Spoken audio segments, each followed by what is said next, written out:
Guys, तो कैसे हैं आप सब। आशा करता हूँ कि अच्छे होंगे।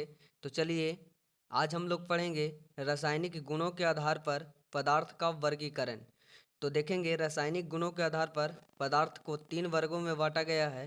पहला तत्व जिसे अंग्रेजी में एलिमेंट्स कहा जाता है। दूसरा यौगिक जिसे अंग्रेजी में कंपाउंड्स बोला जाता है। और तीसरा मिश्रण जिसे अंग्रेजी में मिक्सचर कहा जाता है। तो चलिए आगे हम लोग देखेंगे तत्व यानी एलिमेंट्स के परिभाषा। तो कहा जा रहा है तत्व वे पदार्थ होते हैं जिन्हें दो या दो से अधिक टुकड़ों में विभाजित नहीं किया जा सकता है, जैसे हाइड्रोजन, कार्बन, एल्युमिनियम इत्यादि। नोट में याद रखेंगे तत्व केवल एक ही प्रकार के परमाणु यानी एटम से मिलकर बना होता है।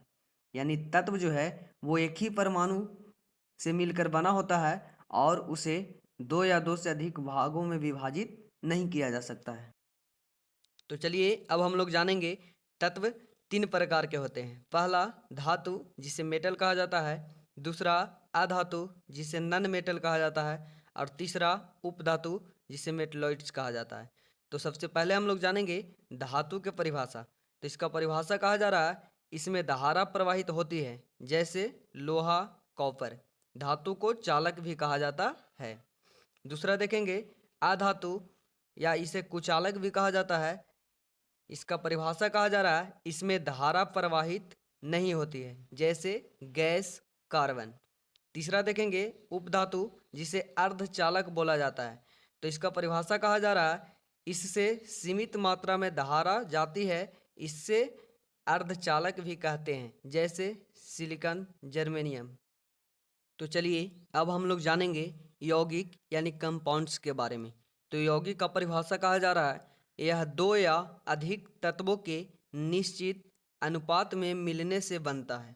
इसका निश्चित सूत्र होता है।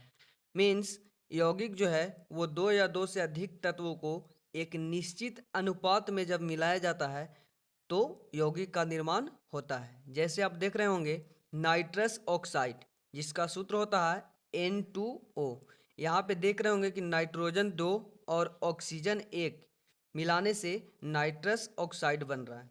आगे देख रहे होंगे सल्फ्यूरिक अम्ल जिसका सूत्र होता है H2SO4। इसके आगे देख रहे होंगे कार्बन डाइऑक्साइड जिसका फॉर्मूला होता है CO2। यानी यहाँ पे कार्बन 1 और ऑक्सीजन 2 दोनों को एक निश्चित अनुपात में जब मिलाया जाता है तो कार्बन डाइऑक्साइड का निर्माण होता है।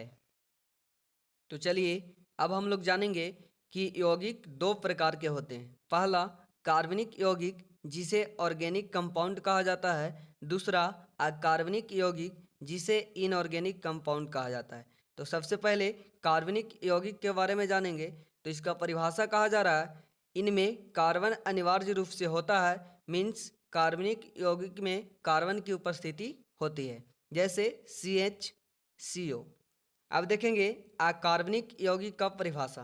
तो इसमें कहा जा रहा है कि इसमें कार्बन उपस्थित नहीं रहता है। मीन्स अकार्बनिक यौगिक में कार्बन जो है वो अनुपस्थित रहता है, जैसे MgO मैग्नीशियम ऑक्साइड, H2O यानी जल या हाइड्रोजन ऑक्साइड कह सकते हैं।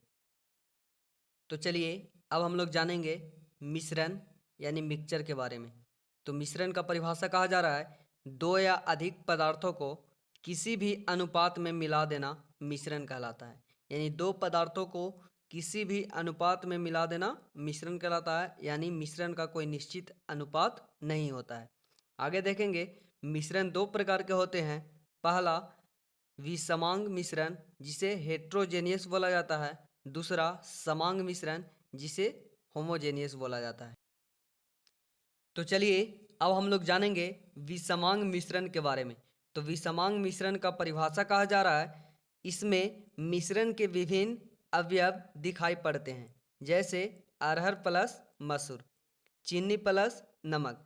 तो फिगर के माध्यम से आप देख रहे होंगे कि मसूर और अरहर का जो दाल है ये दोनों का अवयव साफ साफ दिखाई पड़ रहे हैं। तो जिस मिश्रण का अवयव साफ साफ दिखाई पड़ता है उसे विषमांग मिश्रण कहा जाता है। अब हम लोग जानेंगे समांग मिश्रण। तो समांग मिश्रण का परिभाषा कहा जा रहा है इसमें मिश्रण के अवयव दिखाई नहीं देते, तथा मिश्रण के हर एक अंश का गुण धर्म समान रहता है। जैसे अरहर प्लस मसूर का बना हुआ दाल, चीनी नमक का शरबत।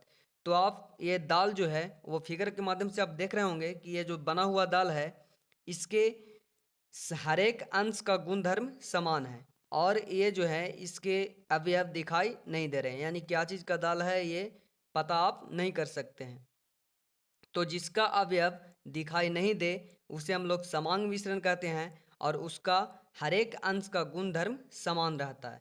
जैसे आप दाल के कोई भी अंश को निकाल के देखिए तो आप पता नहीं कर सकते हैं कि क्या चीज़ का दाल बना हुआ है।